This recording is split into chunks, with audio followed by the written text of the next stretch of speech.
इटा मुई खाई बाहरी गली संक्रांति प्रसाद केनके आली इटा तो अंगनबाड़ी है रे सीधा अंगनबाड़ी के पहुँची आली बोलो। तो इटा मुई आसी अंगनबाड़ी के जय जगन्नाथ सांग मैंने आपण मन के स्वागत कर मोर गोटे नुआ मिनी ब्लॉग के। इटा देखो छुआ मैंने गना खाली टिरिंग टिरिंग किनरी बुलछन जी। तारपर इटा देखो अंगनबाड़ी अवस्था के काना करिकिना रखिछ। इटा सब सफाई कार्यक्रम होचे टिके तो सफा सुधर करूछन अंगनबाड़ी के। अंगनबाड़ी न एंता सारा फूल माने फुटी तो देखले सेनु आ कहीं जाती बागी नहीं लगबार। ग्रीन ग्रीन पतर सब ऑरेंज कलर फूल पूरा मस्त लगुचे। सब आड़े पूरा फूल फुटिक बहुत सुंदर दिशुचे। आ वीडियोटा जब भल लगुचे बेले लाइक शेयर सब्सक्राइब जरूर कर देबो।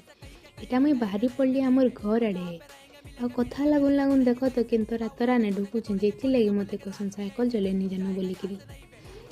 फिर देखा गोटे नुआ वीडियो रे हेते बेल जे रहली टाटा। फिर देखा।